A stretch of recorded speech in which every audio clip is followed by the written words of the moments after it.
ತರಗತಿಯಲ್ಲಿ ನಾವು ಭೌತ ಬದಲಾವಣೆ ಮತ್ತು ರಾಸಾಯನಿಕ ಬದಲಾವಣೆ ಅಂದ್ರೆ ಏನು ಅನ್ನೋದನ್ನ ನಾವು ಅಂದ್ರೆ ಕೆಲವೊಂದು ವಸ್ತುಗಳನ್ನ ನೋಡಿದ್ರಿ, ಹೌದಲ್ವಾ?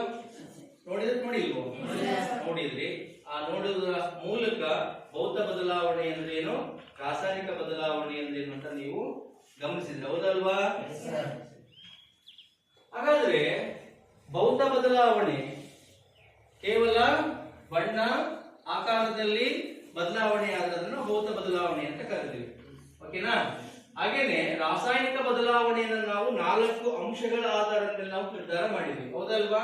ಒಂದು ಸ್ಥಿತಿಯಲ್ಲಿ ಬದಲಾವಣೆ, ಇನ್ನೊಂದು ತಾಪಮಾನದಲ್ಲಿ ಬದಲಾವಣೆ, ಇನ್ನೊಂದು ಅನಿಲ ಬಿಡುಗಡೆ, ಇನ್ನೊಂದು ಬಣ್ಣದ ಬದಲಾವಣೆ. ಈ 4 ಅಂಶಗಳ ಆಧಾರದ ಮೇಲೆ ರಾಸಾಯನಿಕ ಬದಲಾವಣೆ ಆಗಿದೆ ಅಂತ ಹೇಳ್ತೀವಿ. ಆ ರಾಸಾಯನಿಕ ಬದಲಾವಣೆ ಯಾವ್ದ್ರಿಂದ ಆಗ್ತದೆ?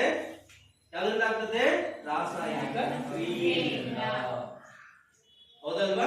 ರಾಸಾಯನಿಕ ಕ್ರಿಯೆಯಿಂದ ರಾಸಾಯನಿಕ ಬದಲಾವಣೆಗಳು ಉಂಟಾಗ್ತವೆ ಅನ್ನೋದನ್ನು ನಾವು ನಿನ್ನೆ ಒಂದಿಷ್ಟು ಪ್ರಯೋಗದ ಮೂಲಕ, ಚಟುವಟಿಕೆಯ ಮೂಲಕ ನಾವು ನೋಡಿದ್ವಿ, ಹೌದಲ್ವಾ? ಹಾಗಾದ್ರೆ ಇವತ್ತಿನ ತರಗತಿಯಲ್ಲಿ ನಾವು ರಾಸಾಯನಿಕ ಕ್ರಿಯೆ ಅಂದ್ರೆ ಏನು ಅನ್ನೋದನ್ನ ನಾವು ಅರ್ಥ ಮಾಡ್ಕೋಬೇಕಾಗಿದೆ. ಹಾಗೆ ರಾಸಾಯನಿಕ ಸಮೀಕರಣಗಳನ್ನ ಏನು ಅಂತ ಅರ್ಥ ಮಾಡ್ಕೋಬೇಕಾಗಿದೆ. ಹಾಗೆ ರಾಸಾಯನಿಕ ಸಮೀಕರಣಗಳನ್ನ ಹೇಗೆ ಬರೆಯಬೇಕು ಅನ್ನೋದನ್ನ ನಾವು ತಿಳ್ಕೋಬೇಕಾಗಿದೆ. ಹಾಗೆ ರಾಸಾಯನಿಕ ಸಮೀಕರಣಗಳನ್ನ ಹೇಗೆ ಸರಿದೂಗಿಸಬೇಕು, ಯಾಕೆ ಸರಿದೂಗಿಸಬೇಕು ಅನ್ನೋದನ್ನ ನಾವು ಇವತ್ತಿನ ಒಂದು ಅಧ್ಯಾಯದ ಅಂದ್ರೆ ಇವತ್ತಿನ ಒಂದು ಸೆಷನ್ ಅಲ್ಲಿ ನಾವು ಈ 4 ಅಂಶಗಳನ್ನ ನಾವು ಇವತ್ತು ಅರ್ಥ ಮಾಡ್ತೀವಿ, ಓಕೆನಾ? ರೈಟ್. ಈಗ ನೋಡಿ, ರಾಸಾಯನಿಕ ಕ್ರಿಯೆ ಅನ್ನೋದನ್ನ ನಾವು ಒಂದಿಷ್ಟು ಚಟುವಟಿಕೆಯ ಮೂಲಕ ನಾವು ಅರ್ಥ ಮಾಡ್ಕೋಬಹುದು. ಇದೇನಿದು? ಪೇಪರ್. ಅಂದ್ರೆ ಪೇಪರ್ ಅಂದ್ರೆ it is nothing but carbon, ಹೌದಲ್ವಾ? ಇದರಲ್ಲಿ ಕಾರ್ಬನ್ ಮೂಲ ವಸ್ತು ಐತೆ, ಹೌದಲ್ವಾ? ಓಕೆ. ಈಗ ನಾನು ಏನ್ ಮಾಡ್ತಾ ಇದ್ದೀನಿ ಅಂತ ಹೇಳಿದ್ರೆ, ಈ ಕಾರ್ಬನ್ ಅನ್ನ ನಾನು ಏನ್ ಮಾಡ್ತಾ ಇದ್ದೀನಿ ಅಂತ ಹೇಳಿದ್ರೆ ಸುಡ್ತಾ ಇದ್ದೀನಿ, ದಹಿಸ್ತಾ ಇದ್ದೀನಿ. ಓಕೆ. ಈ ಕಾರ್ಬನ್ ಅನ್ನ ದಹಿಸಿದಾಗ ಬದಲಾಗ್ತದೆ, ಹೌದಲ್ವಾ? ಹಾಗಾದ್ರೆ ಬದಲಾಗ್ತದೆ ಅನ್ನೋದಾದ್ರೆ ಎಂತ ಬದಲಾವಣೆ ಇದು? ರಾಸಾಯನಿಕ ಬದಲಾವಣೆ. ಯಾಕೆ ರಾಸಾಯನಿಕ ಬದಲಾವಣೆ ಅಂತ ಹೇಳ್ತೀವಿ ಅಂದ್ರೆ ಬಣ್ಣದಲ್ಲಿ ಬದಲಾಗ್ತದೆ.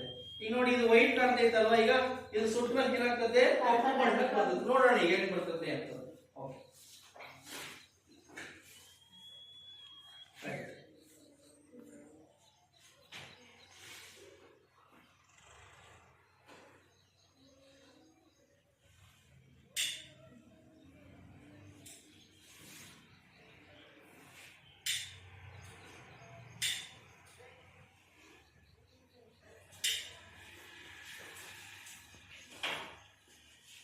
ಇಲ್ಲಿ ನೋಡಿ, ಇಲ್ಲಿ ಏನಾಗ್ತಿಲ್ಲ ಅಂತ ಹೇಳಿದ್ರೆ ತಾಪದಲ್ಲಿ ಬದಲಾವಣೆ ಆಯ್ತು, ಅಂದ್ರೆ ತಾಪ ಜಾಸ್ತಿ ಆಯ್ತು, ಹೊಗೆ ಬಂತಲ್ವಾ, ಅನಿಲ ಬಿಡುಗಡೆ ಆಯ್ತು, ಓಕೆನಾ?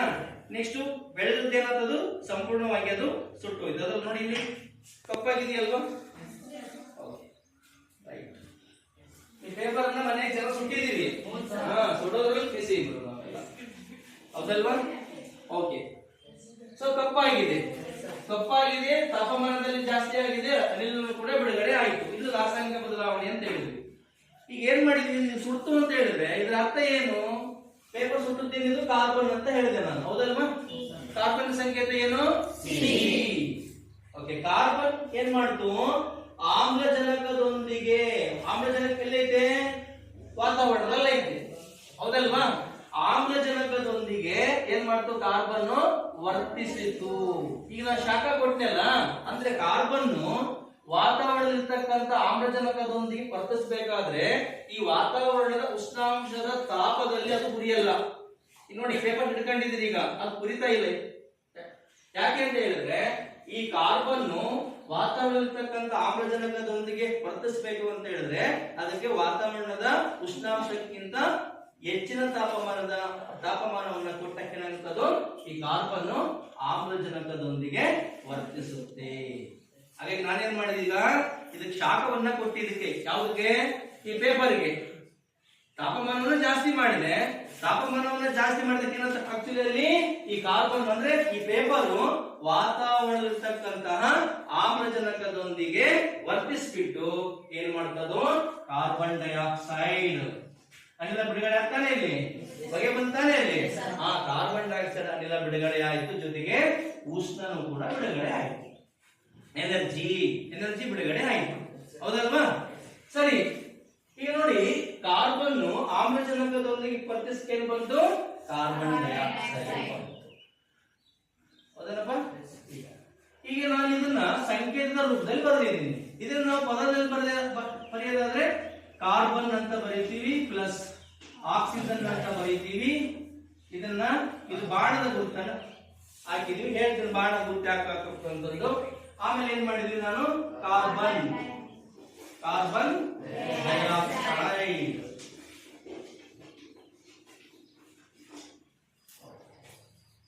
ಈಗ ನೋಡಿ ಪ್ಲಸ್ ಶಕ್ತಿ. ಇದು ಪದ ಸಮೀಕರಣ. ಎಂತ ಸಮೀಕರಣ ಇದು? ಪದ ಸಮೀಕರಣ. ಪದಗಳ ರೂಪದಲ್ಲಿ ಬರಬೇಕು. ಈ ಪದಗಳ ರೂಪದಲ್ಲಿ ನಾವು ಬರೆದಾಗ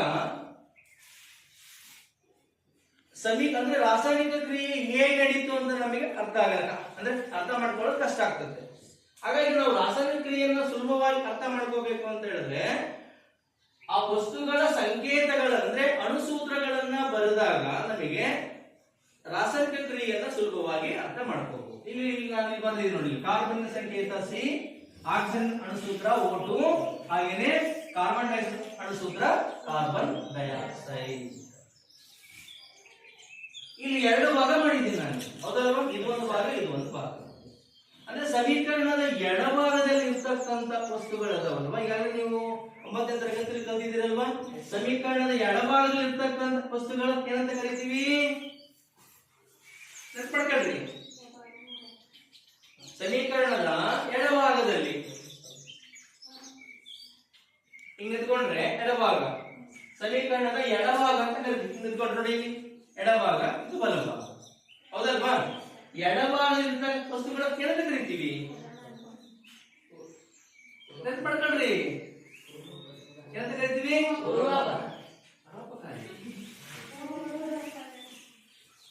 ಪದ ಐತಿ, ಮರ್ತಿದ್ದೀರಿ ನೀವು. ಪ್ರತಿವರ್ತಕಗಳು ಅಂತ ಕರಿತೀವಿ. ಏನಂತ ಕರಿತೀವಿ?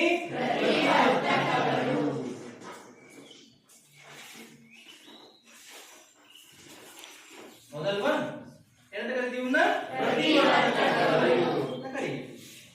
ಅದೇ ರೀತಿ ಸಮೀಕರಣದ ಬಲಭಾಗದಲ್ಲಿ ಇರ್ತಕ್ಕಂಥ ವಸ್ತುಗಳು ಏನಂತ ಕರಿತೀವಿ? ಉತ್ಪನ್ನಗಳು. Very good. ಏನಂತ ಕರಿತೀವಿ? ಅದನ್ನ ಉತ್ಪನ್ನಗಳು ಅಂತ ಕರಿತೀವಿ. ಹೌದಲ್ವಾ?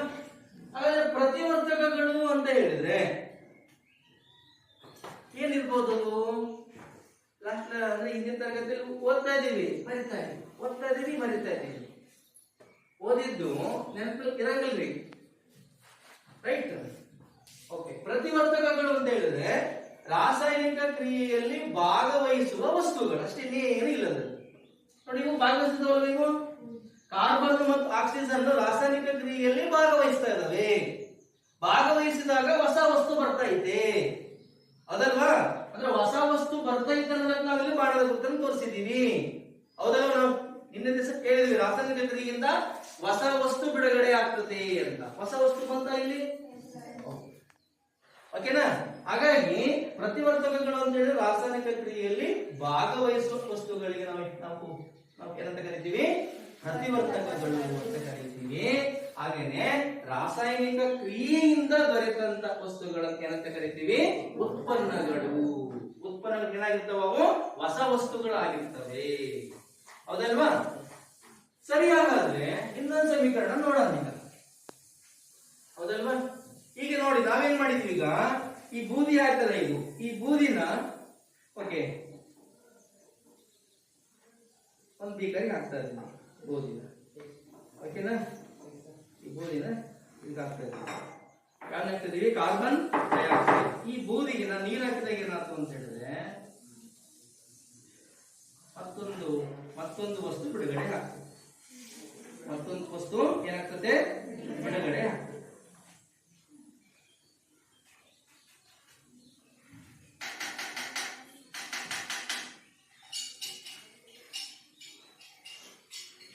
ಈ ಕಾರ್ಬನ್ ಸುಟ್ಟಂತಹ ಬೂದಿಯನ್ನ ನಾವು ನೀರಿಗೆ ಹಾಕಿದಾಗ ಒಂದು ಮತ್ತೊಂದು ಹೊಸ ವಸ್ತು ಬರ್ತದೆ. ಆ ಹೊಸ ವಸ್ತು ಯಾವ್ದಪ್ಪ ಅಂತ ಹೇಳಿದ್ರೆ ಕಾರ್ಬೋನಿಕ್ ಆಮ್ಲ ಅಂತ ಕರಿತೀವಿ. ಏನಂತ ಕರಿತೀವಿ ಅದನ್ನ? ಕಾರ್ಬೋನಿಕ್ ಆಮ್ಲ. ಯಾವುದೇ ಕಾರ್ಬನ್ ಅನ್ನ ಸುಟ್ಟಿರ್ತಕ್ಕಂತ ಬೂದಿನ ನಾವು ನೀರಿಗೆ ಹಾಕಿದಾಗ ಒಂದು ಬಗೆಯ ವಸ್ತು, ಹೊಸ ವಸ್ತು ಬರ್ತದೆ. ಆ ಹೊಸ ವಸ್ತು ಯಾವ್ದಪ್ಪ ಅಂತ ಹೇಳಿದ್ರೆ ಕಾರ್ಬೋನಿಕ್ ಆಮ್ಲ ಅಂತ ಹೇಳ್ತೀವಿ. ಈಗ ನೋಡಿ ಇಲ್ಲಿ ಅದನ್ನೇ ಇಲ್ಲಿ ಬರೀತಾರೆ ನೋಡಿ ಇಲ್ಲಿ.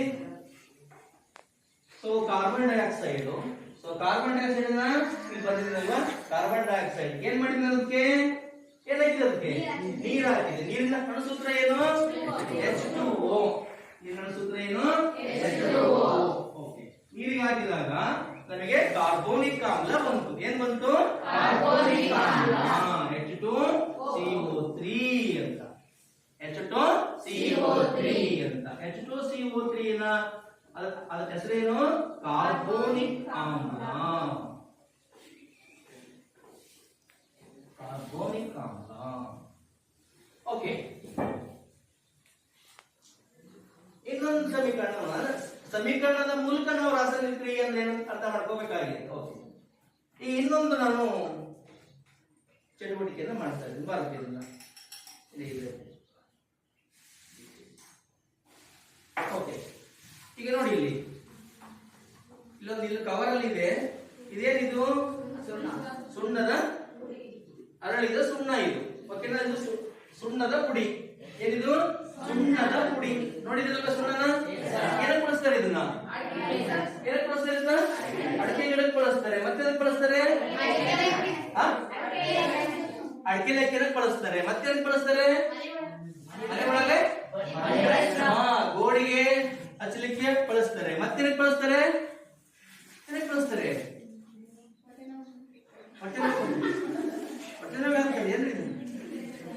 ಅಡಿಕೆ ಗಿಡಕ್ಕೆ ಬಳಸ್ತಾರೆ ಅಂತ ಹೇಳಿ. ಅಡಿಕೆ ಗಿಡಕ್ಕೆ ಏನಕ್ಕೆ ಬಳಸ್ತಾರೆ ಇದನ್ನ?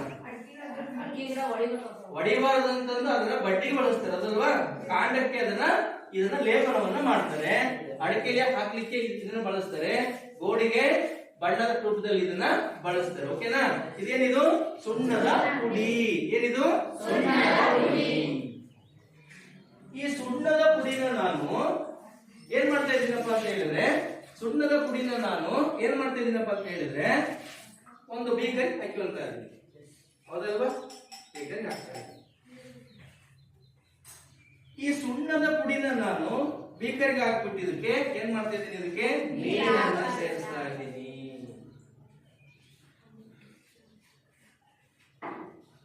ನೀರನ್ನ ಸೇರಿಸ್ತಾ ಇದ್ದೀನಿ. ಇದು ಈ ಕಲ್ಲಿಂದ ಸುಟ್ಟ ಸುಣ್ಣ ನೀರಿಗೆ ಹಾಕಿದ ತಕ್ಷಣ ಹೊಗೆ ಬರ್ತದೆ. ಇದು ಕಲ್ಲಿಂದ ಸುಟ್ಟರ ಸುಣ್ಣ ಅಲ್ಲ. ಇದೆಲ್ಲ ಆಲ್ರೆಡಿ ಇದೆಲ್ಲ ಕುದ್ದು ತಣ್ಣಗಾಗಿರ್ತಕ್ಕಂಥ ಪುಡಿ ಇದು. ಓಕೆನಾ? ಅದನ್ನೇನಾದ್ರೂ ಸಿಕ್ಕರೆ ನೀವು ತಗೊಂಡ್ಬರ್ರಿ, ಇಲ್ಲದ್ರೆ ನಾನೇನಾದ್ರು ಸಿಕ್ಕರೆ ತಗೊಂಡ್ಬರ್ತೀನಿ. ನಾನು ಸುಟ್ಟಿರ್ತಕ್ಕಂಥ ಸುಣ್ಣ ಸೆಂತೆಗೆ ಇಟ್ಟಿರ್ತಾರೆ ನೋಡ್ರಿ, ಅದಾಗ್ಬಿಟ್ರೆ ಇನ್ನ ಕೊತ್ತ ಕೊತ್ತ ಕೊತ್ತ ಕೊತ್ತ ಕುದೀತದ್ದು. ಓಕೆನಾ? ಅಲ್ಲಿ ಹೀಟು ಕೂಡ ಪ್ರೊಡ್ಯೂಸ್ ಆಗ್ತದೆ. ಓಕೆನಾ? ಆಮೇಲೆ ಅಂದ್ರೆ ಅನಿಲನ್ನು ಕೂಡ ಬಿಡುಗಡೆ ಆಗ್ತದೆ. ಓಕೆ, ನೋಡಿ ಇಲ್ಲಿ ನೋಡಿ, ಇಲ್ಲಿ ಇದು ಒಂದು ಹೊಸ ವಸ್ತು ಬಂತು ಈಗ. ಓಕೆನಾ? ಏನ್ ಮಾಡಿದೆ ನಾನೀಗ? ಸುಣ್ಣದ ಪುಡಿಗೆ ನಾನು ಏನ್ ಮಾಡಿದೆ? ನೀರನ್ನ ಹಾಕಿದ್ವಿ, ಒಂದು ಹೊಸ ವಸ್ತು ಬಂತು. ಹೌದಲ್ವಾ? ಈಗ ನೋಡಿ, ಈ ಹೊಸ ವಸ್ತುವಿನ ಬಣ್ಣ ಮತ್ತು ಮೊದಲಿನ ಸುಣ್ಣದ ಬಣ್ಣಕ್ಕೂ ವ್ಯತ್ಯಾಸ ಐತಾ? ವ್ಯತ್ಯಾಸ ಐತಾ?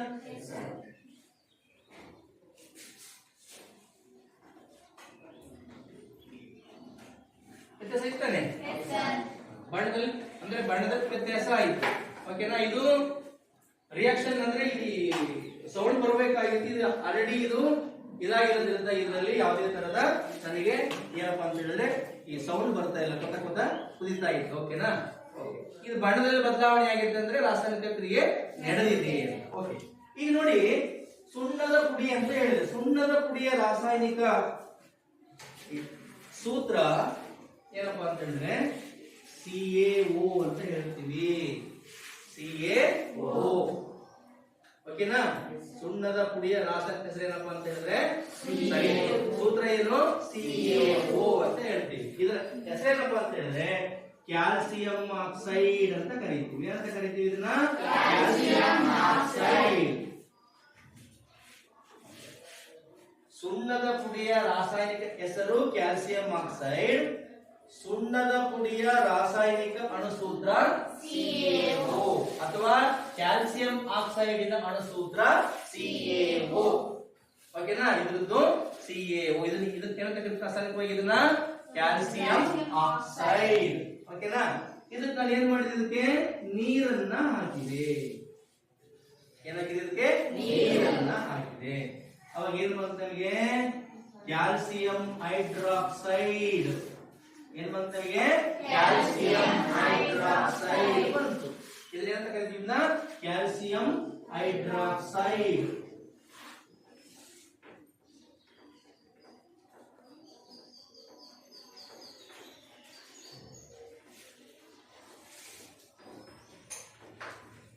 ಕ್ಯಾಲ್ಸಿಯಂ ಹೈಡ್ರಾಕ್ಸೈಡ್ ಅಂದ್ರೆ ಇದನ್ನ ಏನಂತ ಓದ್ತೀವಿ? CaOH ಟ್ವೈಸ್ ಅಂತ ಹೇಳ್ತೀವಿ. CaOH ಟ್ವೈಸ್ ಅಂತ ಹೇಳಿದ್ರೆ ಎರಡು, ಅಂದ್ರೆ ಒಂದು Ca ಗೆ ಎರಡು OH ಪುಂಜಗಳು ಸೇರ್ಕೊಂಡಿದ್ದಾವೆ ಅಂತ. ಓಕೆನಾ? ವೇಲೆನ್ಸಿ ನಮಗೆ ಗೊತ್ತಿದೆ. ಇದರ ವೇಲೆನ್ಸಿ ಅಂದ್ರೆ C ಯಾವುದೇ ಸಂಯುಕ್ತ ವಸ್ತು ಬಂದಾಗ ಇದರ ವೇಲೆನ್ಸಿ 2, ಇದರ ವೇಲೆನ್ಸಿ -1, ಇದು +2. ಓಕೆನಾ? ಹಾಗಾಗಿ ಇದಕ್ಕೆ Ca ಗೆ ಎರಡು OH ಪುಂಜಗಳು ಸೇರಿಕೊಂಡಾಗ ಇದು ಒಂದು ಇಟ್ ಮೀನ್ಸ್ ಒಂದು ಸ್ಥಿರವಾಗಿರ್ತಕ್ಕಂತ ಸಂಯುಕ್ತ ವಸ್ತು ಉಂಟಾಗ್ತದೆ. ಹಾಗಾಗಿ ಇದರ ವೇಲೆನ್ಸಿ 2, ಇದರ ವೇಲೆನ್ಸಿ 1 ಇರೋದ್ರಿಂದ ಅದಕ್ಕೆ Ca ಗೆ ಎರಡು OH ಪುಂಜಗಳು ಸೇರಿಕೊಂಡಿದ್ದಾವೆ. ಅಣುಸೂತ್ರವನ್ನು ಬರೆಯುವಾಗ ನಾವು ಈ ತರ ಕ್ರಾಸ್ ಮಲ್ಟಿಪ್ಲೈ ಮಾಡಿರ್ತಾನೆ. ಇಲ್ಲಿ ನೋಡಿ, ಇಲ್ಲಿ ಇದರ ವೇಲೆನ್ಸಿ 2, ಇದರ ವೇಲೆನ್ಸಿ 1. ಓಕೆನಾ? ಇದನ್ನ ಕ್ರಾಸ್ ಮಲ್ಟಿಪ್ಲೈ ಮಾಡ್ರಿ. ಏನ್ ಬರ್ತದೆ ಅವಾಗ? ಇದು ಬರ್ತದೆ ನೋಡಿ, Ca. ಹೌದಲ್ವಾ? ಇಲ್ಲಿ ನೋಡಿ, ಅವಾಗ ಏನ್ ಬರೀತೀವಿ? CaOH ಎಷ್ಟದಾವ? ಇಲ್ಲಿ 2 ಅದಾವಲ್ವಾ? ರೈಟ್? ಅಣುಸೂತ್ರಗಳನ್ನ ಹೇಗೆ ಬರೆಯೋದಂತ ನೀವು ಹಿಂದಿನ ತರಗತಿಯಲ್ಲಿ 9ನೇ ಕ್ಲಾಸ್ ಅಲ್ಲಿ ನೀವು ಓದಿದ್ರಿ ಅಲ್ವಾ? ಓಕೆ, ಆಧಾರದ ಮೇಲೆ ನಾವು ಈ ರೀತಿ CaOH ಟ್ವೈಸ್. ಓಕೆನಾ? ಅಂದ್ರೆ ಯಾವುದೇ ಸಂಯುಕ್ತ ವಸ್ತುಗಳ ಅಣುಸೂತ್ರವನ್ನ ಬರೆಯುವಾಗ ನಮಗೆ ವೇಲೆನ್ಸಿ ಗೊತ್ತಿದ್ರೆ ನಾವು ಈಸಿಯಾಗಿ ಬರೀಬಹುದು. ಇಲ್ಲಿ ನಾವು 1, 2, 3 ಸಮೀಕರಣಗಳನ್ನ ನೋಡಿದ್ವಿ. ಅಂದ್ರೆ ರಾಸಾಯನಿಕ ಕ್ರಿಯೆಯನ್ನು ಅರ್ಥ ಮಾಡ್ಕೋಬೇಕಾದ್ರೆ ನಮಗೆ ರಾಸಾಯನಿಕ ಸಮೀಕರಣಗಳು ಬೇಕು. ಓಕೆ, ಇಲ್ಲಿ ನೋಡಿ, ಈಗ ರಾಸಾಯನಿಕ ಕ್ರಿಯೆ ಅಂದ್ರೆ ಏನು ಅನ್ನೋದನ್ನ ನಾವು ಬಹಳ ಸಿಂಪಲ್ ಆಗಿ ಅರ್ಥ ಮಾಡ್ಕೋಬಹುದು. ಈಗ ನೋಡಿ, ವಸ್ತು ಅಂತ ನಾವು ಕರಿಬಹುದು ಇವನ್ನ, ಅಥವಾ ಪ್ರತಿವರ್ತಕಗಳಂತ ನಾವು ಕರಿತೀವಿ. ವಸ್ತುಗಳು ಅಂದ್ರೆ ಈ ಎರಡು ರೀತಿ ವಸ್ತುಗಳಿದಾವೆ. ಅದಕ್ಕೆ ನಾವು ಇದನ್ನ ಪ್ರತಿವರ್ತಕಗಳು ಅಂತ ಕರಿತೀವಿ, ಇದನ್ನ ಉತ್ಪನ್ನಗಳು ಅಂತ ಕರಿತೀವಿ. ರಾಸಾಯನಿಕ ಕ್ರಿಯೆ ಅಂತ ಹೇಳಿದ್ರೆ ಒಂದು ಅಥವಾ ಒಂದಕ್ಕಿಂತ ಹೆಚ್ಚು, ಒಂದೇ ಇರಬಹುದು, ಒಂದಕ್ಕಿಂತ ಹೆಚ್ಚಿರಬಹುದು. ಫಾರ್ ಎಕ್ಸಾಂಪಲ್ ನೋಡಿ, ಈಗ ಸುಣ್ಣದ ಕಲ್ಲು ಹೇಳಿದ ನಾನು, ಸುಣ್ಣದ ಕಲ್ಲನ್ನು ಸುಟ್ರೆ ಸುಣ್ಣದ ಪುಡಿ ಬರ್ತದೆ. ಸುಣ್ಣದ ಕಲ್ಲನ್ನು ಸುಟ್ರೆ ಏನ್ ಬರ್ತದೆ? ಸುಣ್ಣದ ಪುಡಿ ಬರ್ತದೆ. ಸುಣ್ಣದ ಕಲ್ಲಿನ ರಾಸಾಯನಿಕ ಹೆಸರೇನಪ್ಪ ಅಂದ್ರೆ ಕ್ಯಾಲ್ಸಿಯಂ ಕಾರ್ಬನೇಟ್. ಏನ್ ಹೇಳಿ? Calcium carbonate. ಫಾರ್ ಎಕ್ಸಾಂಪಲ್ ನೋಡಿ, ಅದರ ಸೂತ್ರ ಏನು? CaCO3. ಸುಣ್ಣದ ಕಲ್ಲಿನ ಅಣುಸೂತ್ರ ಏನು? CaCO3. ಇದರ ರಾಸಾಯನಿಕ ಹೆಸರೇನಪ್ಪ ಅಂತ ಹೇಳಿದ್ರೆ ಕ್ಯಾಲ್ಸಿಯಂ ಕಾರ್ಬನೇಟ್. ಓಕೆನಾ? ಈಗ ಇದನ್ನ ನಾವು ಅಧಿಕ ಉಷ್ಣಾಂಶದಲ್ಲಿ ಇದನ್ನ ಕಾಯಿಸಿದ್ರೆ ನಮಗೆ ಈ ರೀತಿ ಸುಣ್ಣದ ಪುಡಿ ಬರ್ತದೆ. ಅವಾಗ ಏನ್ ಬರ್ತದೆ ನಮಗೆ? Calcium oxide plus carbon dioxide ಬಿಡುಗಡೆ. ನೀವು ಎಲ್ಲ ನೋಡಿದ್ದೀರಾ? ಸುಣ್ಣ ಸುಡೋದನ್ನ ಹೊಗೆ ಬರ್ತಾ ಹಾಕ್ತಾರೆ ಸುಮ್ಮನೆ ಸಟ್ಟುವಾಗಿ ನೋಡಿದಿರಲ್ವ? ಹೊಗೆ ಅಂತ that is called carbon dioxide. ಹೌದಲ್ವ? ಓಕೆ, ಅಧಿಕ ತಾಪದಲ್ಲಿ ಸುಣ್ಣದ ಕಲ್ಲನ್ನ ಸುಟ್ಟಾಗ ಏನ್ ಬರ್ತದೆ ನಮಗೆ? ಸುಣ್ಣದ ಪುಡಿ ಬರ್ತದೆ. ಓಕೆನಾ? ಈಗ ನೋಡಿ, ನಾನು ಹೇಳಿದೆ ಇಲ್ಲಿ ಒಂದೇ ಒಂದು ಪ್ರತಿವರ್ತಕ ಐತಿ. ಇಲ್ಲಿ 2 ಅದ, ಇಲ್ಲಿ 2 ಅದ, ಇಲ್ಲಿ 2 ಅದ. ಹೌದಲ್ವ? ಅರ್ಥ ಆಗ್ತಿದೆಯಲ್ಲ? ಇಲ್ಲಿ ಒಂದೇ ಒಂದೈತಿ ವಸ್ತು, ಇಲ್ಲಿ 2 ಅದ, ಇಲ್ಲಿ 2 ಅದ, ಇಲ್ಲಿ 2 ಅದ. 2ಕ್ಕಿಂತ ಜಾಸ್ತಿ ಕೂಡ ಇರಬಹುದು. ಓಕೆನಾ? ಒಂದಕ್ಕೆ ಇರಬಹುದು, ಒಂದಕ್ಕಿಂತ ಹೆಚ್ಚು ಇರಬಹುದು. ಒಂದು ಅಥವಾ ಒಂದಕ್ಕಿಂತ ಹೆಚ್ಚಿನ ವಸ್ತುಗಳು ಅಥವಾ ಪ್ರತಿವರ್ತಕಗಳು ಸೇರಿ ಒಂದು ಅಥವಾ ಒಂದಕ್ಕಿಂತ ಹೆಚ್ಚಿನ ವಸ್ತುಗಳು ಅಥವಾ ಉತ್ಪನ್ನಗಳಾಗುವ ಪ್ರಕ್ರಿಯೆಗೆ ಏನಂತ ಕರಿತೀವಿ? ರಾಸಾಯನಿಕ ಕ್ರಿಯೆ ಅಂತ ಕರೀತೀವಿ. ನೋಡಿಲ್ಲ? ಅರ್ಥ ಮಾಡ್ಕೊಳ್ಳಿ. ಒಂದು ಅಥವಾ ಒಂದಕ್ಕಿಂತ ಹೆಚ್ಚು ವಸ್ತುಗಳು, ರೈಟ್? ಇಲ್ಲಿ ನೋಡಿ, ವಸ್ತುಗಳು ಇಲ್ಲಿ ಕಾರ್ಬನ್ ಡೈಆಕ್ಸೈಡ್, ನೀರು ಅಲ್ವಾ? ಒಂದಕ್ಕಿಂತ ಹೆಚ್ಚಿದಾವೆ. ಇಲ್ಲಿ ಒಂದೇ ಐತಿ ಅಲ್ವಾ? ಒಂದು ಅಥವಾ ಒಂದಕ್ಕಿಂತ ಹೆಚ್ಚು ವಸ್ತುಗಳು ಅಥವಾ ಇಟ್ ಮೀನ್ಸ್ ಪ್ರತಿವರ್ತಕಗಳು ಸೇರಿಕೊಂಡು ರೈಟ್ ಸೇರಿ ಒಂದು ಅಥವಾ ಒಂದಕ್ಕಿಂತ ಹೆಚ್ಚಿನ ವಸ್ತುಗಳು ಅಥವಾ ಉತ್ಪನ್ನಗಳಾಗುವ ಪ್ರಕ್ರಿಯೆಗೆ ಏನಂತ ಕರಿತೀವಪ್ಪ ಅಂತ ಹೇಳಿದ್ರೆ ರಾಸಾಯನಿಕ ಕ್ರಿಯೆ. ಹೇಳ್ಬೋದಲ್ವಾ? ನೀವು ಅರ್ಥ ಮಾಡ್ಕೋಬೇಕು. ನೀವು ಇದೇನು ಕಷ್ಟ ಏನಿದ್ರೆ ರಾಸಾಯನಿಕ ಕ್ರಿಯೆ ಬಹಳ ಸುಲಭ ನಿಮಗೆ. ರೈಟ್ ನೋಡಿ, ಒಂದು ಅಥವಾ ಒಂದಕ್ಕಿಂತ ಹೆಚ್ಚು ವಸ್ತುಗಳಂತನಾದ್ರೂ ಬರೀರಿ ಅಥವಾ ಪ್ರತಿವರ್ತಕಗಳಂತನಾದ್ರೂ ಬರೀರಿ. ಅರ್ಥ ಆಯ್ತಲ್ಲ? ನಾನು ಎರಡನ್ನೂ ಕೂಡ ನಿಮ್ಗೆ ಕೇಳ್ತಾ ಇದ್ದೀನಿ ನಾನು ನಿಮಗೆ. ಓಕೆನಾ? ವಸ್ತುಗಳನ್ನು ನೀವು ಪ್ರತಿವರ್ತಕಗಳು ಅಂತ ಗೊತ್ತಿರ್ಬೇಕು ನಿಮಗೆ. ಓಕೆ, ಹಾಗಾಗಿ ಒಂದು ಅಥವಾ ಒಂದಕ್ಕಿಂತ ಹೆಚ್ಚು ವಸ್ತುಗಳು ಅಥವಾ ಪ್ರತಿವರ್ತಕಗಳು ಸೇರಿ ಒಂದು ಅಥವಾ ಒಂದಕ್ಕಿಂತ ಹೆಚ್ಚು ವಸ್ತುಗಳು ಅಥವಾ ಉತ್ಪನ್ನಗಳು ಉಂಟಾಗುವ ಕ್ರಿಯೆಗೆ ನಾವೆಂತ ಕರಿತೀವಿ? ರಾಸಾಯನಿಕ ಕ್ರಿಯೆ.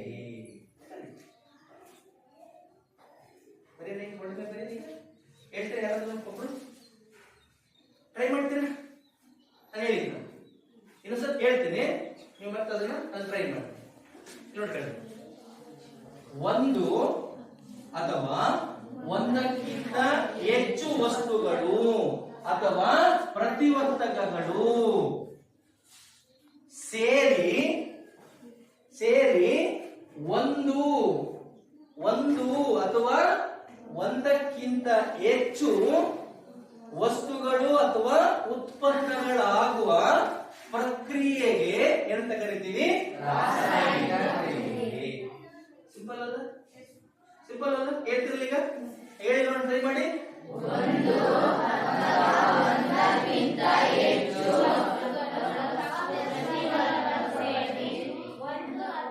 ಒಂದಕ್ಕಿಂತ ಹೆಚ್ಚು ವಸ್ತುಗಳು ಅಥವಾ ಉತ್ಪನ್ನಗಳಾಗುವ ಪ್ರಕ್ರಿಯೆ. ಪ್ರಾಕ್ಟೀಸ್ ಮಾಡಿದ್ರೆ ಏನಿದೆ ಅರ್ಥ ಮಾಡ್ಕೋಬೇಕಿಲ್ಲಿ. ಅರ್ಥ ಆಗ್ಬಿಟ್ರೆ ನೋಡ್ರಿ ಯಾವತ್ತೂ ಮರೆಯಲ್ಲ. ಹೌದಲ್ವಾ? ನಾವು ಡೆಫಿನೇಷನ್ ಅನ್ನು ನಾವು ಅರ್ಥ ಮಾಡ್ಕೊಂಡ್ಬಿಟ್ರೆ ನಾವು ಯಾವಾಗಾದ್ರೂ ನಾವು ಬರೀಬಹುದು ನಾವು. ಅದಕ್ಕೆ ನಾನು ನಿಮಗೆ ಇದನ್ನ ಬಹಳ ಸಿಂಪಲ್ ಐತಿ, ಸ್ವಲ್ಪ ಅರ್ಥ ಮಾಡ್ಕೋಬೇಕಾಗ್ತದೆ.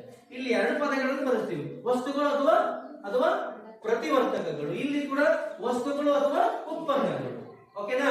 ಇಲ್ಲಿ ನೋಡಿ, ಇಲ್ಲಿ ಒಂದು ಅಥವಾ ಒಂದಕ್ಕಿಂತ ಹೆಚ್ಚು ವಸ್ತುಗಳು ಅಥವಾ ಪ್ರತಿವರ್ತಕಗಳು ಸೇರಿ ಒಂದು ಅಥವಾ ಒಂದಕ್ಕಿಂತ ಇಲ್ಲಿ ಒಂದೈತೆ, ಇಲ್ಲಿ ಎರಡದವೆ. ಹೌದಲ್ವಾ? ಒಂದು ಅಥವಾ ಒಂದಕ್ಕಿಂತ ಹೆಚ್ಚು ವಸ್ತುಗಳು ಅಥವಾ ಉತ್ಪನ್ನಗಳಾಗುವ ಪ್ರಕ್ರಿಯೆ ಅಷ್ಟೇನೆ.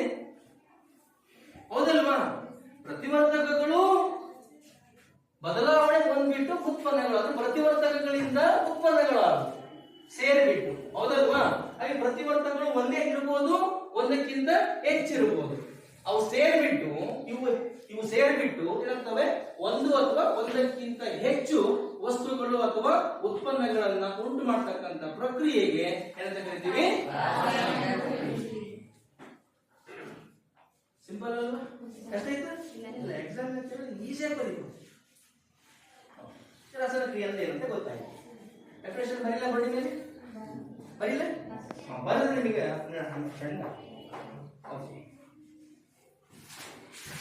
ಓಕೆ.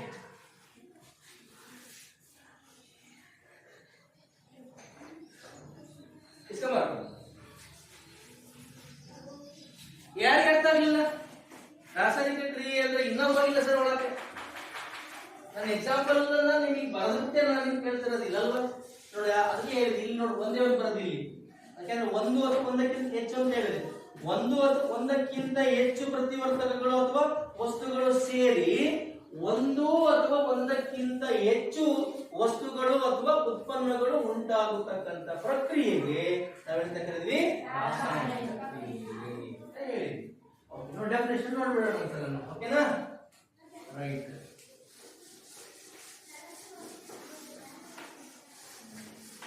ಏನಂತ ಹೇಳಿದೆ ನಾನು? ಒಂದು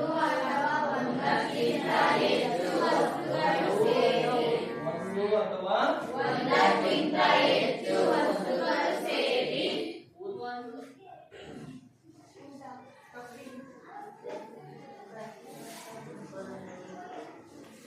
ವಸ್ತುಗಳು ಅಥವಾ ಪ್ರತಿವರ್ತಕಗಳು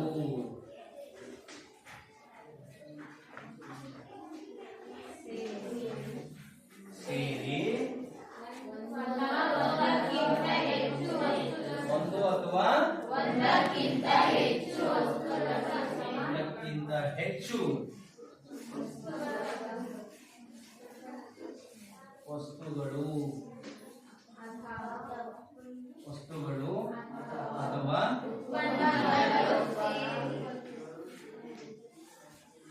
ಉತ್ಪನ್ನಗಳಾಗುವ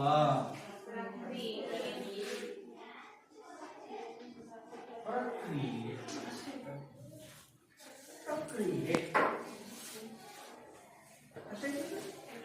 ಇಲ್ಲದೆ ನಾವೇನೋ ದೊಡ್ಡ ಗುಂಡೆ ಮಾಡ್ಕೊಂಡ್ಬಿಡ್ತೀವಿ. ರಾಸಾಯನಿಕರಿಗೆ ಒಬ್ಬೊಬ್ಬ ನಡಿಬಿಡ್ತೀವಿ ಗಡ ಗಡ ಗಡ ಗಡ.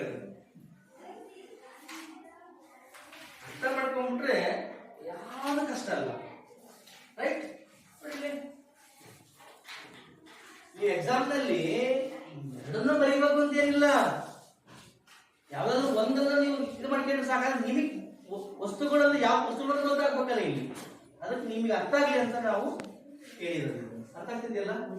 ವಸ್ತುಗಳು ಯಾವ ವಸ್ತುಗಳು ಅಂತ ಹೇಳಿದ್ರೆ ಇಟ್ ಮೀನ್ಸ್ ಪ್ರತಿವರ್ತಕಗಳು ಇಲ್ಲಿ ಸೇರಿಬಿಟ್ಟು ಒಂದು ಅಥವಾ ಒಂದಕ್ಕಿಂತ ಹೆಚ್ಚು ವಸ್ತುಗಳು ಅಥವಾ ಉತ್ಪನ್ನಗಳಾಗ್ತಕ್ಕಂಥ ಪ್ರಕ್ರಿಯೆಗೆ ನಾವೇನಂತ ಕರಿತೀವಿ?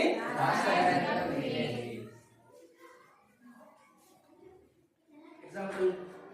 ಎಕ್ಸಾಂಪಲ್ ನಾವು ಆಗಲೇ ಬರೆದಿದ್ದೆ, ನಾನು ಇಲ್ಲಿ ಬರೀತೀನಿ. ಅರ್ಥ ಮಾಡಿಸ್ಲಿಕ್ಕೆ ನಾನು ಆಗಲೇ ಮುಂಚೆ ಬರೆದಿದ್ದೆ. ಈಗ ಮತ್ತೆ ನಾನೀಗ ಇಲ್ಲಿ ಮೆನ್ಷನ್ ಮಾಡ್ತೀನಿ. ಡೆಫಿನೇಷನ್ ಗೊತ್ತಾಯ್ತು? ಎಲ್ರಿಗೂ ಗೊತ್ತಾಗಿತ್ತೆ? ಕಷ್ಟ ಆಗ್ತಿದ್ದ? ಇಲ್ಲ, ಈಜಿ ಆಗ್ತೈತೆ. ಅದಾದ್ರು ಯಾರ್ಯಾರು ಬೋರ್ ಆಗ್ತೈತೆ? ರೈಟ್. ಈಗ ನೀವೇ ಕೇಳ್ಬೇಕೀಗ. ಓಕೆನಾ? ಈಗ ಇದೇನಪ್ಪ ಇದು ಪೇಪರ್ ಇರೋದು ಏನಿದು? ಸುಣ್ಣದ ಪುಡಿ. ಇದೇನಿದು? ಸುಣ್ಣದ ಪುಡಿ. ಹೌದಲ್ವಾ? ಈ ಸುಣ್ಣದ ಪುಡಿಯ ರಾಸಾಯನಿಕ ಹೆಸರೇನು? ರಾಸಾಯನಿಕ ಹೆಸರು ರಾಸಾಯನಿಕ ಹೆಸರು ಕ್ಯಾಲ್ಸಿಯಂ ಆಕ್ಸೈಡ್. ಏನೇಳಿ? ಕ್ಯಾಲ್ಸಿಯಂ ಆಕ್ಸೈಡ್ ಇಂದ ಅಣುಸೂತ್ರ ಏನು? ಓಕೆನಾ? ಈಗ ನೋಡಿ ಇಲ್ಲಿ CaO. ಹೌದಲ್ರಪ್ಪ? ಸುಣ್ಣದ ಪುಡಿ ಇಲ್ಲೈತೆ. ಅಲ್ಲಿ ನಾವು ಇದಕ್ಕೆ ನೀರು ಹಾಕಿದ್ವಿ. ಇದೇನಾಯ್ತಿದು? Calcium hydroxide. ಅರಳಿದ ಸುಣ್ಣ ಆಯ್ತು. ಕ್ಯಾಲ್ಸಿಯಂ ಹೈಡ್ರಾಕ್ಸೈಡ್ ಅಂದ್ರೆ ಅರಳಿದ ಸುಣ್ಣ. ಅರಳಿದ ಸುಣ್ಣದ ಹೆಸರೇನು ಅಂದ್ರೆ ರಾಸಾಯನಿಕ ಹೆಸರೇನು ಅಂತ ಕೇಳಿದ್ರೆ calcium hydroxide. Calcium hydroxide.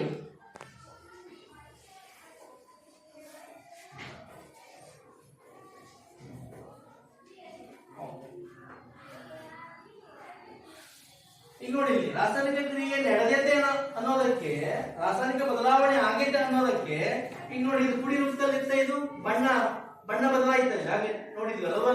So ಇದು ಯಾವ ರೂಪದಲ್ಲಿ ಇತ್ತು? ಸಾಲಿಡ್ ರೂಪದಲ್ಲಿ ಐತಿ. ಸಾಲಿಡ್. ಹೌದಲ್ವಾ?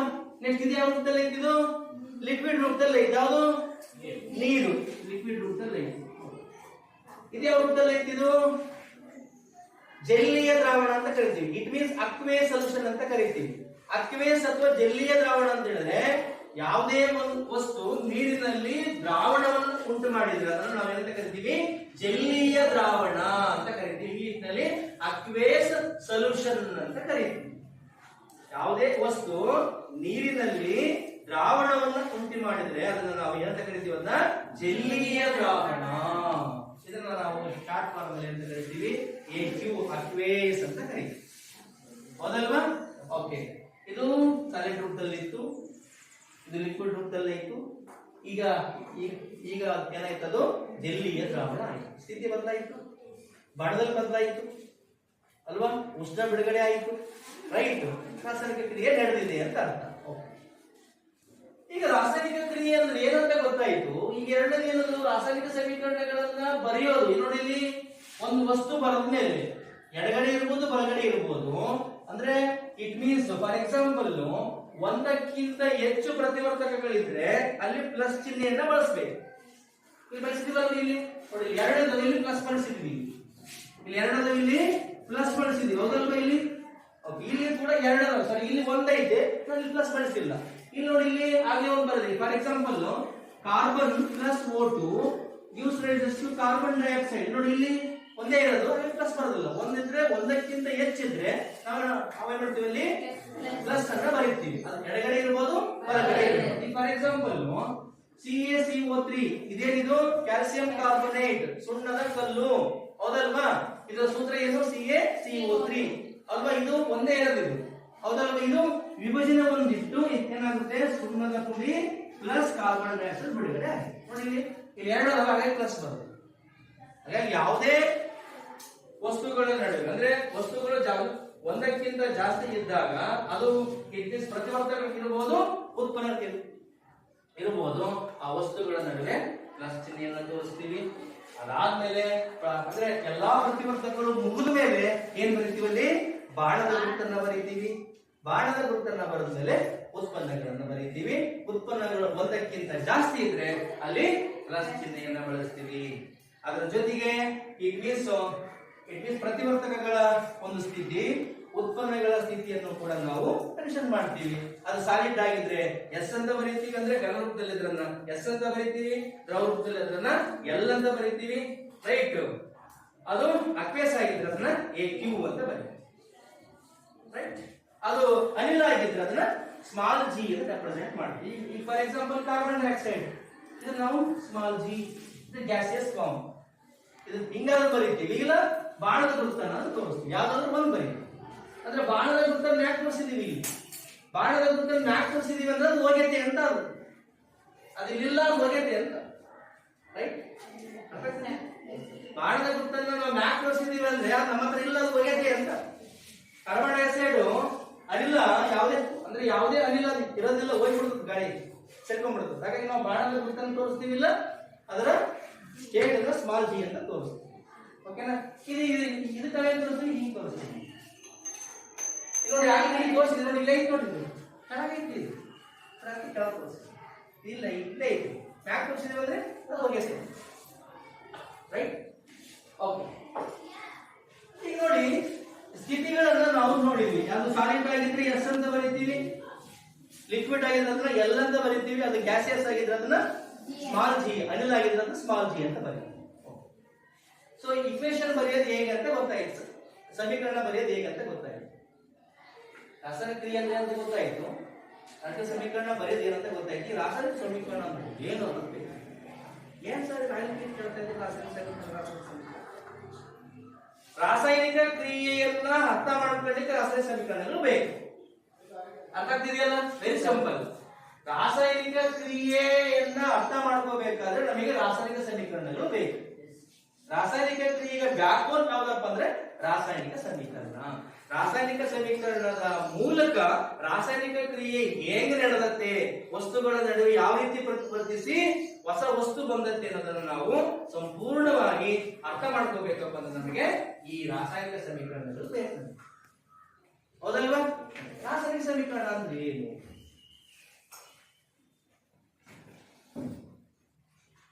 ರಾಸಾಯನಿಕ ಕ್ರಿಯೆಯಲ್ಲಿ ರಾಸಾಯನಿಕ ಅಣುಸೂತ್ರ, ರಾಸಾಯನಿಕ ಕ್ರಿಯೆಯಲ್ಲಿ ರಾಸಾಯನಿಕ ಕ್ರಿಯೆಯಲ್ಲಿ ಭಾಗವಹಿಸುವ ಪ್ರತಿವರ್ತಕಗಳು ಮತ್ತು ಉತ್ಪನ್ನಗಳಿದಾವಲ್ವಾ, ಈ ಪ್ರತಿವರ್ತಕಗಳು ಮತ್ತೆ ಉತ್ಪನ್ನಗಳನ್ನ ಅವುಗಳ ಅಣುಸೂತ್ರಗಳಿಂದ ಸೂಚಿಸ್ತಕ್ಕಂಥದ್ದು. ನಾನು ಇಲ್ಲಿ ನೋಡಿ ಬರ್ದಿದ್ದೀನಿ, ಕ್ಯಾಲ್ಸಿಯಂ ಆಕ್ಸೈಡ್ ಏನ್ ಬರ್ದಿದ್ದೀನಿ ನಾನು? ಅಣುಸೂತ್ರ ಬರ್ದಿದ್ದೀನಿ, ಓಕೆನಾ? ಹಾಗಾಗಿ ರಾಸಾಯನಿಕ ಸಮೀಕರಣ ಏನಪ್ಪಾ ಅಂತ ಹೇಳಿದ್ರೆ, ರಾಸಾಯನಿಕ ಕ್ರಿಯೆಯಲ್ಲಿ ಭಾಗವಹಿಸುವ ವಸ್ತುಗಳನ್ನ ಅಣುಸೂತ್ರಗಳಿಂದ ಸೂಚಿಸುವುದೇ ರಾಸಾಯನಿಕ ಸಮೀಕರಣ. ಭಾಗವಹಿಸಿದವಲ್ಲ ನೀವು? ಈಗ ನೋಡಿ, ನೀವು ಭಾಗವಹಿಸಿದ ನಾನು ಮಾಡಿದೆ, ಅಣುಸೂತ್ರ ಬರೆದಿದೆ ಅಲ್ವಾ? ರಾಸಾಯನಿಕ ಕ್ರಿಯೆಯಲ್ಲಿ ಭಾಗವಹಿಸುವ ವಸ್ತುಗಳ ಅಣುಸೂತ್ರಗಳನ್ನ ಬರಿತಕ್ಕಂಥದ್ದನ್ನ ನಾವು ಏನಂತ ಕರಿತೀವಿ? ರಾಸಾಯನಿಕ ಸಮೀಕರಣ. ಓಕೆ, ಅರ್ಥ ಆಯ್ತಲ್ಲ? ರಾಸಾಯನಿಕ ಸಮೀಕರಣ ಅಂತ ಹೇಳಿದ್ರೆ ರಾಸಾಯನಿಕ ಕ್ರಿಯೆಯಲ್ಲಿ ಭಾಗವಹಿಸುವ ವಸ್ತುಗಳನ್ನ ಅಣುಸೂತ್ರಗಳಿಂದ ಸೂಚಿಸುವುದು. ಫಾರ್ ಎಕ್ಸಾಂಪಲ್ ಕ್ಯಾಲ್ಸಿಯಂ ಆಕ್ಸೈಡ್, ನೀರು ಭಾಗವಹಿಸ್ತಾ ಇದೆ. ಇವುಗಳ ಅಣುಸೂತ್ರಗಳನ್ನು ಬರೆಯಬೇಕು. ಅಣುಸೂತ್ರಗಳಿಂದ ಪ್ರತಿನಿಧಿಸ್ತಕ್ಕಂಥದ್ದೇ ರಾಸಾಯನಿಕ ಸಮೀಕರಣ. ಹಲೋ ಸರಿ. ಹಾಗಾದ್ರೆ ಈಗ ನಾವು ರಾಸಾಯನಿಕ ಸಮೀಕರಣಗಳನ್ನು ಸರಿದೂಗಿಸೋದು ಹೇಗೆ? ನಿಮಗೆ ಕಷ್ಟ ಆಗ್ತಿತ್ತು? ರಾಸಾಯನಿಕ ಸಮೀಕರಣ ಅಂದ್ರೆ ಏನಂತ ಗೊತ್ತಾಯ್ತು, ಬರೆಯೋದು ಹೇಗಂತ ಗೊತ್ತಾಯ್ತು. ಓಕೆನಾ? ನೋಡಿ, ಬಾರಿ ಸಿಂಪಲ್ ರೀ. ರಾಸಾಯನಿಕ ಸಮೀಕರಣ ಅಂದ್ರೆ ಅಂತ ಕೇಳಿದ್ರೆ, ರಾಸಾಯನಿಕ ಕ್ರಿಯೆಯಲ್ಲಿ ಭಾಗವಹಿಸುವ ವಸ್ತುಗಳನ್ನ ಅಣುಸೂತ್ರಗಳಿಂದ ಪ್ರತಿನಿಧಿಸುವುದೇ ರಾಸಾಯನಿಕ ಸಮೀಕರಣ. ಕ್ಲಿಯರ್? ಈಗ ನೋಡಿ, ರಾಸಾಯನಿಕ ಸಮೀಕರಣವನ್ನು ಸರಿದೂಗಿಸಬೇಕು. ಈಗ ನೋಡಿ, ಸರಿದೂಗಿಸಬೇಕು ಅನ್ನೋದಕ್ಕೆ ಅಳಿಸಬಹುದಲ್ಲ ಇದನ್ನ? ನೋಡಿ,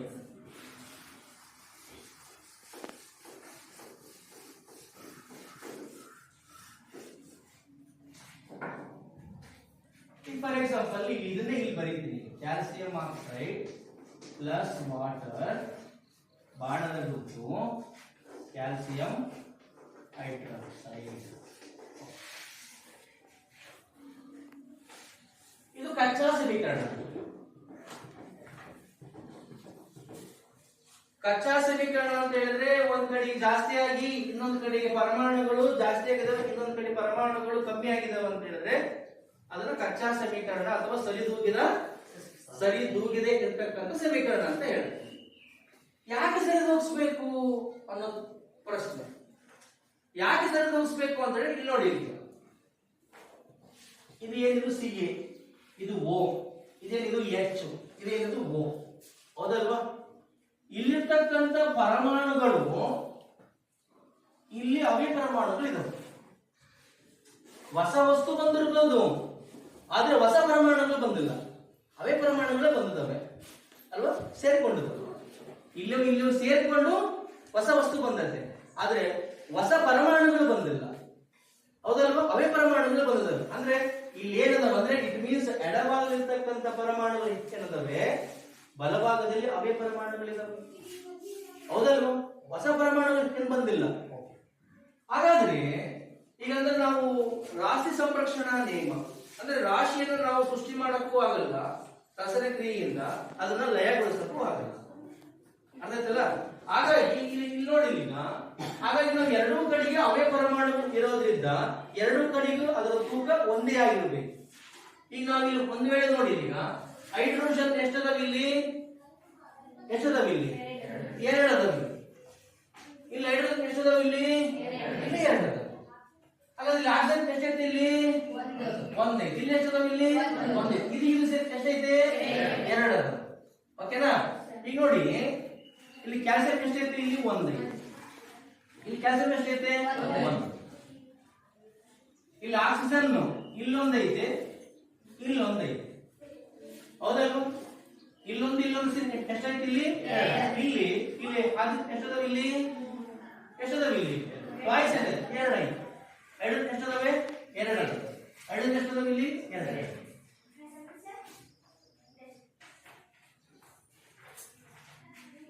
ನೋಡಿ, ಗಮನಿಸಿ, ಇಲ್ಲಿ ಕ್ಯಾಲ್ಸಿಯಂ ಒಂದೇ, ಈ ಕಡೆ ಕೂಡ ಒಂದೇ. ಅರ್ಥಾಗ್ತಿದೆಯಲ್ಲ? ನೆಕ್ಸ್ಟ್ ಆಕ್ಸಿಜನ್ ಎಷ್ಟದಾವ? ಇಲ್ಲಿ ಇಲ್ಲೊಂದೈತೆ ಪ್ಲಸ್ ಇಲ್ಲೊಂದೈತೆ, ಇಲ್ಲಿ ಎರಡು ಅದಾವ. ಇಲ್ಲಿ ನೋಡಿ, ಇಲ್ಲಿ ಆಕ್ಸಿಜನ್ ಎಷ್ಟದಾವ? ಇಲ್ಲಿ ಎರಡು ಅದಾವ. ಹೈಡ್ರೋಜನ್ ಎಷ್ಟದಾವ? ಇಲ್ಲಿ ಎರಡು ಅದಾವೆ. ಹೈಡ್ರೋಜನ್ ಕೂಡ ಇಲ್ಲಿ ಎರಡು ಕಡೆ ಸಮ ಅದಾವ. ಎರಡು ಕಡೆ ಸಮ ಅದಾವ ಅಂದ್ರೆ ಸಮೀಕರಣ ಸರಿದೂಗಿದೆ. ಅರ್ಥ ಆಗ್ತಿದೆಯಲ್ಲ? ಯಾಕಂದ್ರೆ ನಾವು ತೂಕ ಜಾಸ್ತಿ ಮಾಡಕ್ ಬರಲ್ಲ ಅಥವಾ ಅದನ್ನ ಲಯಗೊಳಿಸಕ್ಕಾಗಲ್ಲ. ಹಾಗಾಗಿ ನಾವು ರಾಶಿ ಸಂರಕ್ಷಣಾ ನಿಯಮವನ್ನ ಪಾಲಿಸಲಿಕ್ಕೆ ನಾವು ಸಮೀಕರಣಗಳನ್ನ ಸರಿದೂಗಿಸ್ಬೇಕು. ಒಂದು ವೇಳೆ ನಾವೇನಾದ್ರೂ ಸರಿ ಅಂದ್ರೆ ಇದು ಸರಿಯಾಗಿದೆ, ಓಕೆ, ಇದು ಅದೇ ಎಲ್ಲಾ ಸಮೀಕರಣ ಸರಿ ಆಗಿರಲ್ಲ. ಓಕೆನಾ? ಈ ಫಾರ್ ಎಕ್ಸಾಂಪಲ್ ನೋಡಿ, ಈಗ ಇನ್ನೊಂದು ಸಮೀಕರಣ ತಗೊಳ್ಳೋಣ. ಫಾರ್ ಎಕ್ಸಾಂಪಲ್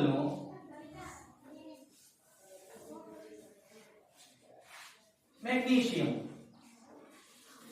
ಮೆಗ್ನೀಷಿಯಂ ಸಂಕೇತ ಏನು? Mg. ಇದು ಒಂದು ಲೋಹ. ಓಕೆನಾ? ಅದನ್ನ ಮೆಗ್ನೀಷಿಯಂ ಅಂತ ನಿಮಗೆ ತೋರಿಸ್ತೀನಿ, ಬಹಳ ಪ್ರಕಾಶಮಾನ ಪ್ರೀತದ. ಅದು ಗುರುಸಿದ್ರೆ ಸುರ್ಸುರ್ಬ ಹತ್ತಿರಲ್ಲ ದೀಪಾವಳಿ ಹಬ್ಬದಲ್ಲಿ ಎಷ್ಟು ಪ್ರಕಾಶಮಾನ ಕುರಿತದೆ ಹಂಗೆ ಇದು ಕೂಡ ಪ್ರಕಾಶಮಾನ ಕುರಿತದೆ ಅದು ತೋರಿಸ್ತದೆ ನಿಮಗೆ. ಮೆಗ್ನೀಷಿಯಂ ಕೂಡ ಅಧಿಕ ತಾಪದಲ್ಲಿ ಆಮ್ಲಜನಕದೊಂದಿಗೆ ವರ್ತಿಸಿಬಿಟ್ಟು ಏನಾಗುತ್ತೆ ಮೆಗ್ನೀಷಿಯಂ ಬೂದಿ ಬರುತ್ತೆ, ಅಂದ್ರೆ ಮೆಗ್ನೀಷಿಯಂ ಆಕ್ಸೈಡ್ ಬರ್ತದೆ. ಏನ್ ಬರ್ತದೆ? ಮೆಗ್ನೀಷಿಯಂ ಆಕ್ಸೈಡ್ ಬರ್ತದೆ. ಇದು ಒಂದು ಸಮೀಕರಣ. ಅಂದ್ರೆ ಮೆಗ್ನೀಷಿಯಂ ಗಾಳಿಯೊಂದಿಗೆ ಉರಿದು ಬಿಟ್ಟು ಏನ್ ಬರ್ತದೆ? ಮೆಗ್ನೀಷಿಯಂ ಆಕ್ಸೈಡ್, ಮೆಗ್ನೀಷಿಯಂ ಬೂದಿ ಬರ್ತದೆ. ಈಗ ನೋಡಿ ಇಲ್ಲಿಗ ಸಮೀಕರಣ ಗಮನಿಸಿ. ಇಲ್ಲಿ ಮೆಗ್ನೀಷಿಯಂ ಎಷ್ಟಿದಾವೆ? ಇಲ್ಲಿ 1 ಐತೆ. ಇಲ್ಲಿ ಮೆಗ್ನೀಷಿಯಂ ಎಷ್ಟೈತಿ? ಇಲ್ಲಿ 1 ಐತೆ. ಇಲ್ಲಿ ಆಕ್ಸಿಜನ್ ಎಷ್ಟಿದಾವೆ? ಇಲ್ಲಿ 2 ಅದಾವೆ. ಇಲ್ಲಿ ಆಕ್ಸಿಜನ್ ಎಷ್ಟಿದಾವೆ? ಇಲ್ಲಿ 1 ಐತೆ. ಅಂದ್ರೆ ನಾವೇನ್ ಮಾಡಿದೀವಿ? ಇಲ್ಲಿ ರಾಸಾಯನಿಕ ಕ್ರಿಯೆಯಿಂದ ರೈಟ್ ಅಂದ್ರೆ ಇದರ ತೂಕವನ್ನ ಕಮ್ಮಿ ಮಾಡಿದ್ವಿ ಅಂತ. ಭಗವಂತನಿಗೆ ಇದ್ದದ್ದು, ನಮಗಿಲ್ಲ. ಸೃಷ್ಟಿನ ಓಕೆನಾ ಶಕ್ತಿ ಅಥವಾ ಅದರ ರಾಶಿನ ಜಾಸ್ತಿ ಮಾಡೋದು ಕಮ್ಮಿ ಮಾಡೋದು ನಮ್ಮ ಕೈಯಲ್ಲಿಲ್ಲ.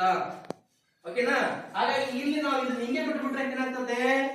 ಆಕ್ಸಿಜನ್ ತೂಕವನ್ನು ನಾವು ಅರ್ಧ ಕಮ್ಮಿ ಮಾಡಿದೀವಿ ಅಂತ ಅರ್ಥ ಆಗ್ತಿದೆಯಲ್ಲ. ಹಾಗಾಗಿ ಇದನ್ನ ನಾವು ಏನಂತ ಕರಿತೀವಿ? ಕಚ್ಚಾ ಸಮೀಕರಣ. ಇದನ್ನ ಸರಿದೂಗಿಸ್ಬೇಕು. ಯಾಕೆಂದ್ರೆ ಇದು ಈ ಕಡೆ ರಾಶಿ ಜಾಸ್ತಿ ಐತೆ, ಈ ಕಡೆ ರಾಶಿ ಕಮ್ಮಿ ಐತೆ. ಯಾವುದು? ಆಕ್ಸಿಜನ್ ತೂಕ ಇದರಲ್ಲಿ, ಅಂದ್ರೆ ನಾವು ತೂಕನ ಕಮ್ಮಿ ಮಾಡಿದೀವಿ ಅಂತ ಆಯ್ತಾ? ಓಕೆನಾ? ಹಾಗಾಗಿ ಈಗ ಸರಿ ಮಾಡ್ಬೇಕಲ್ಲ ಈಗ.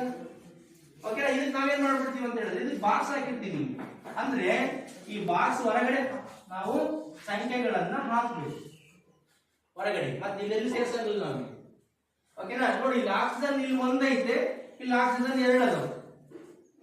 ಓಕೆನಾ? ಈಗ 2 ಹಾಕ್ಬೇಕು ಈ ಕಡೆ ಅಂತ ಹೇಳಿದ್ರೆ ನಾವು ಅದನ್ನ ಎಲ್ಲಿ ಹಾಕ್ಬೇಕು? ಈ ಸಂಖ್ಯೆ ಈಗ ಇಲ್ಲಿ ಹಾಕ್ಬೇಕು. ಅಂದ್ರೆ ಯಾವುದೇ ಅಣುಸೂತ್ರದ ಎಡಭಾಗದಲ್ಲಿ ನಾವು ಸಂಖ್ಯೆಗಳನ್ನು ಹಾಕ್ಬೇಕು. ಈಗ 1 ಹಾಕಿದ್ರೆ ಗುಣಿಸ್ತೀವಿ, 1 ಹಾಕಿದ್ರೆ 1 ಆಗ್ತದೆ ಮತ್ತೆ. ಓಕೆನಾ? ಇಲ್ಲಿ 2 ಹಾಕ್ತೀವಿ. 2 ಹಾಕಿದಾಗ ಏನಾಗುತ್ತೆ? ಈ 2 ಅನ್ವಯಿಸ್ತದೆ. ಹೌದಲ್ಲ? ಮೆಗ್ನೀಷಿಯಂಗೂ ಅನ್ವಯಿಸುತ್ತೆ, ಆಮ್ಲಜನಕಕ್ಕೂ ಕೂಡ ಅನ್ವಯಿಸುತ್ತೆ. ಅದಕ್ಕೆ ನಾವು ಇಲ್ಲಿ ಬ್ರಾಕೆಟ್ ಹಾಕಿರೋದು. ಓಕೆನಾ? ಈಗ ನಾವು ಆಮ್ಲಜನಕನ 2 ಮಾಡಕ್ಕೆ 2 ಹಾಕಿದ್ವಿ. ಅವಾಗ ಎಷ್ಟಾಯ್ತು? ಇಲ್ಲಿ 2 ಆಯ್ತು. ಅವಾಗ ಮೆಗ್ನೀಷಿಯಂ ಎಷ್ಟಾಯ್ತು? ಅವಾಗ 2 ಆಯ್ತು. ಅವಾಗ ಇಲ್ಲಿ ಮೆಗ್ನೀಷಿಯಂ 1 ಆಯ್ತು. ಹೌದಲ್ವಾ? ಈ ಕಡೆ 2 ಹಾಕ್ಬೇಕಲ್ಲ, 2 ಕಡೆ ಸಮ ಹಾಕ್ಬೇಕಲ್ಲ. ಅವಾಗ ಏನ್ ಮಾಡ್ಬೇಕು? ಇಲ್ಲಿ ನಾವು ಇಲ್ಲಿ 2 ಹಾಕ್ಬೇಕು. ಓಕೆನಾ?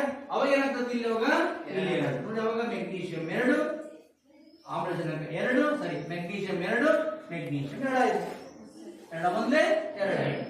ನೆಕ್ಸ್ಟ್ 2 ಒಂದೇ 2 ಆಕ್ಸಿಜನ್, ಇಲ್ಲಿ 2 ಆದ್ರೂ ಇಲ್ಲಿ ಆಕ್ಸಿಜನ್ 2 ಆಯ್ತು. ಹೀಗೆ ನಾವು ಸಮೀಕರಣಗಳನ್ನು ಸರಿದೂಗಿಸಿದ್ರೆ ನಾವು 2 ಕಡೆಗೆ ರಾಶಿನ ಸರಿದೂಗಿಸಿದೀವಿ ಅಂತ. ಇಲ್ಲಾಂದ್ರೆ ರಾಶಿನ ನಾವಿಲ್ಲ ಜಾಸ್ತಿ ಮಾಡಿದೀವಿ, ಇಲ್ಲ ಕಮ್ಮಿ ಮಾಡಿದೀವಿ ಅನ್ನೋಕ್ಕಾಗ್ತದೆ. ಅದು ನಮ್ಮ ಕೈಯಿಂದ ಆಗಲ್ಲ.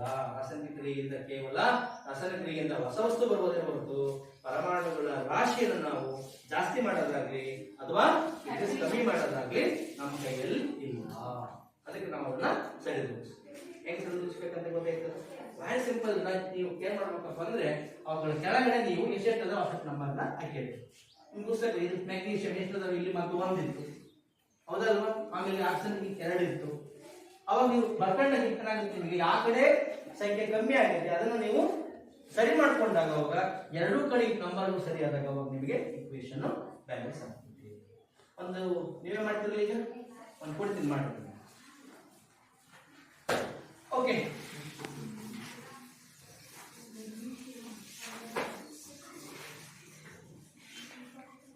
For example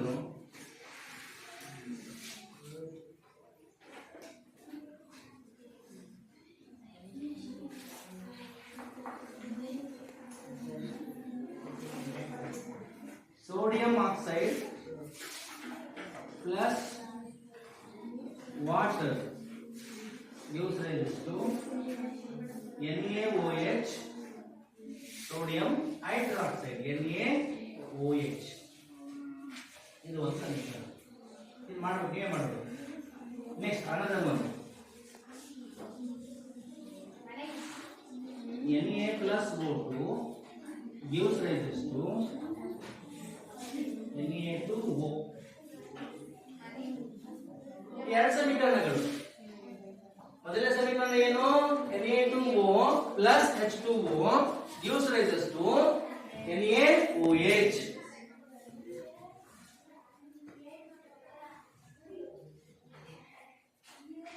Na plus O2 gives rises to Na2O, sodium oxide.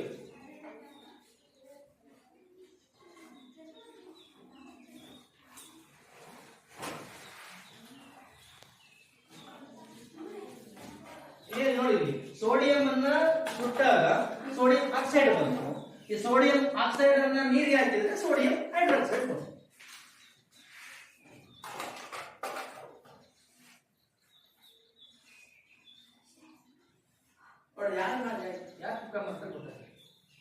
ಹೇಳಿದ್ರೆ ನಮ್ಮ ಹಾಕಬೇಕು. ಎಷ್ಟದವೆ ಸೋಡಿಯಂ, ಎಷ್ಟದವೆ ಆಕ್ಸೈಡ್, ಎಷ್ಟದವೆ ಸೋಡಿಯಂ. ಈ ಸೋಡಿಯಂ 2, ಸೋಡಿಯಂ 2 ಕಿಲೋಮೀಟರ್ ಬಂದೈತಿ. ಎರಡು ವೆರಿ ಗುಡ್. ನೀವು ಮಾಡ್ತೀಯ? ಮಾಡ್ತಾರೆ ನೋಡಿ, ಮಣ್ಕಾರ್ ಮಾಡ್ತಾರೆ.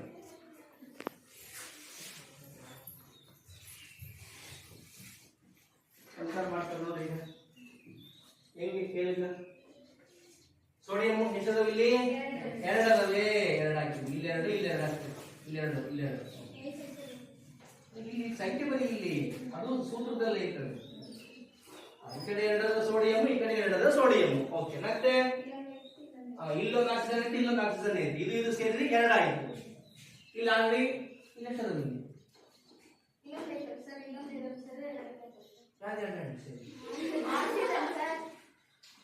ಇದೇ ಬೇರೆ, ಇದೇ ಬೇರೆ. ಇದು ಇದಕ್ಕೆ ಈ ಕಡೆ ಎಷ್ಟಿರ್ತವೆ, ಈ ಕಡೆನೂ ಕೂಡ ಅಷ್ಟೇ ಇರಬೇಕು. ಎಷ್ಟದು? 2. ಇಲ್ಲಿ 2 ಅದಾವ. ಇಲ್ಲಿ 1 2 ಇಲ್ಲಿ 1. Okay, next hydrogen ಎಷ್ಟದವಲ್ಲಿ? 2 ಅದಾವ. 2 ಅದಾವಲ್ಲಿ ಕನ್ಫ್ಯೂಸ್ ಮಾಡ್ಕೊಂಡಿದ್ದೀನಿ ನೋಡಿ. ಕನ್ಫ್ಯೂಷನ್ ಸ್ಟಾರ್ಟ್ ಆಗ್ತದೆ. ಹೌದಾ? ಯಾಕಂದ್ರೆ ನಾವು ಮಾಡಿದ್ರೆ ಕನ್ಫ್ಯೂಷನ್ ಸ್ಟಾರ್ಟ್ ಆಗ್ತದೆ. ಇಲ್ಲಿ ನೋಡಿ, ಇಲ್ಲಿ ಗಮನಿಸಿ. ಈ ನಮ್ಮ ಉದ್ದೇಶ ಏನಪ್ಪಾ ಅಂತ ಹೇಳಿದ್ರೆ, ಎಡಗಡೆಯಲ್ಲಿ ಎಷ್ಟು ಪರಮಾಣುಗಳು ತೂಕ ಇರ್ತದೆ, ಎಷ್ಟು ಪರಮಾಣುಗಳು ಇರ್ತಾವೋ ಬಲಗಡೆನೂ ಕೂಡ ಅಷ್ಟೇ ಪರಮಾಣುಗಳು ಇರಬೇಕು. ಓಕೆನಾ? ಜಾಸ್ತಿ ಕಮ್ಮಿ ಇರಂಗಿಲ್ಲ. ಈ ಕಡೆದು ಈ ಕಡೆದು ಸರಿ ಇರಬೇಕು. ಅದಕ್ಕೆ ನಾವು 2 ಭಾಗ ಮಾಡಿರೋದು. ಹೌದಲ್ವಾ? ಓಕೆ, ನೋಡಿ ಇಲ್ಲಿ ಈಗ ಎಡಭಾಗದಲ್ಲಿ ಸೋಡಿಯಂ 2 ಅದಾವೆ. ಬಾಣದ ಗುರುತಿನ ಮುಂದೆ ಸೋಡಿಯಂ ಐತದಲ್ವಾ? ಎಷ್ಟದಾವ ಇಲ್ಲಿ? 1 ಐತಿ.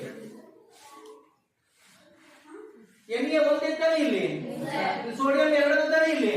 ಸೂತ್ರ ಏನು? Na2O ಸೂತ್ರ ಇದು. ಅರ್ಥ ಆಯ್ತಲ್ಲ? ಇಲ್ಲಿ ಸೋಡಿಯಂ 2 ಅದಾವೆ, ಇಲ್ಲಿ ಸೋಡಿಯಂ 1 ಐತೆ. ಅಂದ್ರೆ ನಾವು ಸೋಡಿಯಂನ 1 ಕಮ್ಮಿ ಮಾಡಿದೀವಿ ಈಗ. ಅರ್ಥ ಆಗ್ತಿದೆಯಲ್ಲ? ನೆಕ್ಸ್ಟ್ ಈಗ ಆಕ್ಸಿಜನ್ ಇಲ್ಲಿ ಇಲ್ಲೊಂದು ಐತಿ, ಇಲ್ಲೊಂದು ಐತಿ. ಇವು ಸೇರಿ ಒಂದಿದು ಅಲ್ವಾ? ಇಲ್ಲೊಂದು ಸೇರಿ ಅವಾಗ ಎಷ್ಟೊತ್ತಲ್ಲಿಗೆ 2 ಆಯ್ತು. ಈ ಕಡೆ ಆಕ್ಸಿಜನ್ ಒಂದೇ. ಅರ್ಥ ಆಯ್ತಲ್ಲ? ಈಗ ಹೈಡ್ರೋಜನ್ ಎಷ್ಟದಾವಿಲ್ಲಿ? 2 ಅದಾವಿಲ್ಲಿ. ಹೈಡ್ರೋಜನ್ ಎಷ್ಟದಾವಿಲ್ಲಿ? 1.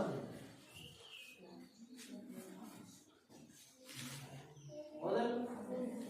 ಸರಿ ಮಾಡ್ಬೇಕು. 2 ಕಡೆ ಸರಿ ಹಾಕ್ಬೇಕಲ್ಲಿ. ಎಷ್ಟು ಹಾಕ್ಬೇಕೀಗ? ಈ ಕಡೆ 2 ಹಾಕ್ಬೇಕು. ಒಟ್ಟು ಈ ಕಡೆ ಎಷ್ಟದಾವ ಆ ಕಡೆ ಅಷ್ಟಕ್ಕೆ ಇರಬೇಕು. ಈಗ ಆಕ್ಸಿಜನ್ ಈ ಕಡೆ 2 ಅದಾವೆ, ಆಕ್ಸಿಜನ್ ಇಲ್ಲಿ 1 ಐತೆ. ಈಗ ನೋಡಿ, ಇಲ್ಲಿ 2 ಹಾಕ್ಬಿಡ್ರಿ. ಇಲ್ಲಿ ಅವಾಗ 2 ಹಾಕಿದ್ರೆ 2 ಸೋಡಿಯಂ ಆಯ್ತಾ? 2 ಹಾಕಿದ್ರೆ 2 ಇಲ್ಲಿ ಆಕ್ಸಿಜನ್ ಆಯ್ತಾ? 2 ಒಂದೇ 2, 2 ಒಂದೇ 2, 2 ಒಂದೇ 2. ಅವಾಗ ನೋಡಿ ಇಲ್ಲಿ ಆತದ್ದು ಸರಿ ಆಗ್ತದ್ರಿ. ಕನ್ಫ್ಯೂಷನ್ ಮಾಡ್ಕೋಬಾರ್ದು. ಅದಕ್ಕೆ ನಾನು ಯಾಕೆ ಕರೆದೆ ಅಂದ್ರೆ ನಿಮ್ಗೆ ಕನ್ಫ್ಯೂಷನ್ ಆಗತ್ತೆ, ಕ್ಲಿಯರ್ ಮಾಡಕ್ಕಂತ ಕರೆದು. ಕ್ಲಿಯರ್ ಆಗ್ತಾ? 2 ಸೋಡಿಯಂ, 2 ಸೋಡಿಯಂ ಅಲ್ಲ. ಅವಾಗ ಎಷ್ಟಾಗ್ತಿಲ್ಲ? 4 ಆಗ್ತಿಲ್ಲ ಅವಾಗ.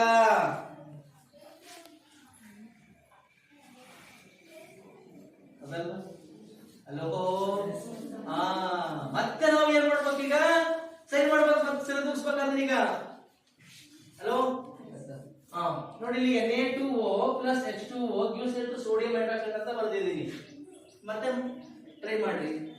ಬೋರ್ಲಿಲ್ಲಪ್ಪ ಸರಿ.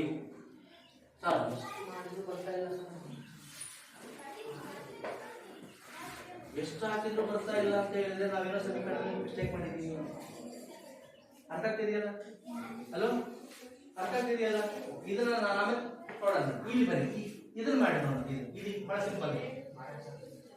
ಇದನ್ನ ಮಾಡಿ, ಇದನ್ನ ಹೇಳ್ತೀನಿ ಆಮೇಲೆ.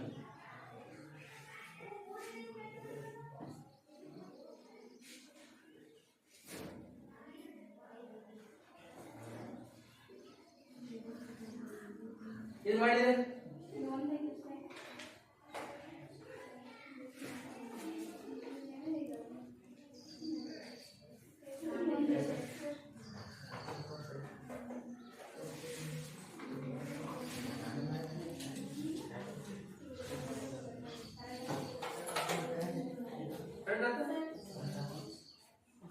ಮಾಡಿದ್ರೆ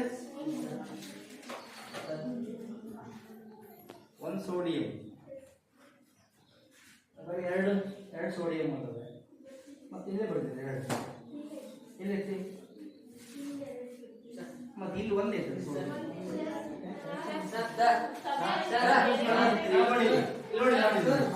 ಗಮನಿಸಿ ಇಲ್ಲಿ ನೋಡಿ, ಮತ್ತೆ ನಿಮ್ಗೆ ಇನ್ನೊಂದು ಕನ್ಫ್ಯೂಷನ್ ಮಾಡ್ಕೊಂಡಿದ್ದೀರಿ.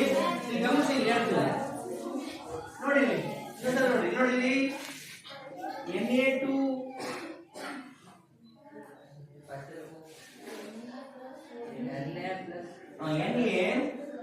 plus O2 gives rise to Na2 sodium hydroxide. ಓಕೆನಾ? ಈಗ ಇಲ್ಲಿ ಸೋಡಿಯಂ ಈ ಕಡೆ ಒಂದೈತೆ, ಸೋಡಿಯಂ ಈ ಕಡೆ ಎರಡದವೆ, ಹೌದಲ್ವಾ? ನೆಕ್ಸ್ಟ್ ಆಕ್ಸಿಜನ್ ಇಲ್ಲಿ ಎರಡದವೆ, ಇಲ್ಲಿ ಆಕ್ಸಿಜನ್ ಒಂದೈತೆ, ಹೌದನಪ್ಪ? ಇದು ಏನಾಗಿದೆ ಈಗ? ಆಕ್ಸಿಜನ್ ಏನು, ಆಕ್ಸಿಜನ್ ಬ್ಯಾಲೆನ್ಸ್ ಆಗಿಲ್ಲ, ಸೋಡಿಯಂ ಬ್ಯಾಲೆನ್ಸ್ ಆಗಿದೆ, ಹೌದಲ್ವಾ? ಇಲ್ಲಿ ಆಕ್ಸಿಜನ್ ಎರಡದವೆ, ಇಲ್ಲಿ ಆಕ್ಸಿಜನ್ ಒಂದೈತೆ, ಇಲ್ಲಿ ಸೋಡಿಯಂ ಎರಡದವೆ, ಸೋಡಿಯಂ ಇಲ್ಲಿ ಒಂದೈತೆ. ಎರಡು ಕಡೆಗೆ ಎರಡು ಹಾಕ್ಬೇಕಲ್ವಾ? ಈಗ ನೋಡಿ, ಈ ಕಡೆ ಒಂದೈತೆ ಅಂದ್ರೆ ಇಲ್ಲಿ ಎರಡು ಹಾಕ್ಬೇಕು. ಈಗ ಎರಡು ಒಂದೇ ಎರಡು, ಅವಾಗ ಇಲ್ಲಿ ಎರಡು ಆಯ್ತು. ಹಲೋ, ಈಗ ಈಗ ಎರಡದವೆ, ಇಲ್ಲಿ ಆಕ್ಸಿಜನ್ ಎಷ್ಟದವೆ? ಇಲ್ಲಿ ಎರಡದವೆ, ಇಲ್ಲಿ ಆಕ್ಸಿಜನ್ ಎಷ್ಟದವೆ? ಇಲ್ಲಿ ಅವಾಗ ಇಲ್ಲಿ ಎರಡು ಹಾಕಿ ಬಿಟ್ಟು ಮತ್ತೀಗ ಅವಾಗ ಇಲ್ಲಿ ಎರಡು ಹಾಕಿದ್ರೆ ಎಷ್ಟಾಗ್ತಿಲ್ಲ? ಈಗ ನಾಲ್ಕು ಹಾಕಿಬಿಟ್ಟು, ಅವಾಗ ಎರಡೆರಡೇ ನಾಲ್ಕು, ಅವಾಗ ಇಲ್ಲಿ ನಾಲ್ಕು ಹಾಕಿಬಿಟ್ಟು ಸೋಡಿಯಂ, ಅವಾಗ ಇಲ್ಲಿ ಆಕ್ಸಿಜನ್ ಎಷ್ಟಾಗ? ಇಲ್ಲಿ ಎರಡು. ಮತ್ತೇನಾಗ್ತಿ? ಈಗ ಅದು ಸೋಡಿಯಂ ಇನ್ನೆರಡು ಜಾಸ್ತಿ ಆಗ್ಬಿಟ್ಟು, ಅವಾಗ ಏನ್ ಮಾಡ್ಬೇಕು? ಇಲ್ಲಿ ನಾಲ್ಕು ಮಾಡ್ಬೇಕು. ಈಗ ಇದನ್ನ ಎರಡು ತೆಗೆದು ನಾಲ್ಕು ಮಾಡಿಬಿಟ್ರೆ ಅವಾಗ ಸರಿ ಬಂತಲ್ವಾ? ನಾಲ್ಕು ಒಂದೇ ನಾಲ್ಕು, ನಾಲ್ಕು ಸೋಡಿಯಂ ಆಯ್ತು. ಹಲೋ, ಇನ್ನು ನೋಡಿ, ಇಲ್ಲಿ ಎರಡೆರಡೇ ನಾಲ್ಕು. ಆಕ್ಸಿಜನ್ ಇಲ್ಲಿ ಎಷ್ಟದಾವ? ಇಲ್ಲಿ ಎರಡು. ಇಲ್ಲಿ ಆಕ್ಸಿಜನ್ ಎಷ್ಟದಾವ? ಇಲ್ಲಿ ಫಸ್ಟ್ ನೀವು ಸಂಖ್ಯೆಗಳನ್ನು ಬರ್ಕೋಬೇಕು, ಎಷ್ಟೆಷ್ಟದಾವೆ ಅಂತ. ಆಮೇಲೆ ಎರಡೂ ಕಡೆಗೆ ಸಮ ಆಗ್ಬೇಕು. ನೋಡಿ, ಇಲ್ಲಿ 4 2 4 2, ಅರ್ಥ ಆಯ್ತಲ್ಲ? ಇಲ್ಲಿ ನೋಡಿ, ಇಲ್ಲಿ 4 2 ಸಮ, 4 2 ಸಮ ಆಯ್ತು. ಅರ್ಥ ಆಯ್ತಲ್ಲ? ಓಕೆ, ಈಗ ನೀವು ನಾಳೆ ದಿವಸ ಬರುವಾಗ ವಿವಿಧ ರೀತಿಯ ಸಮೀಕರಣ ಬರ್ಕೊಳ್ಳಿ. ವಿವಿಧ ರೀತಿಯ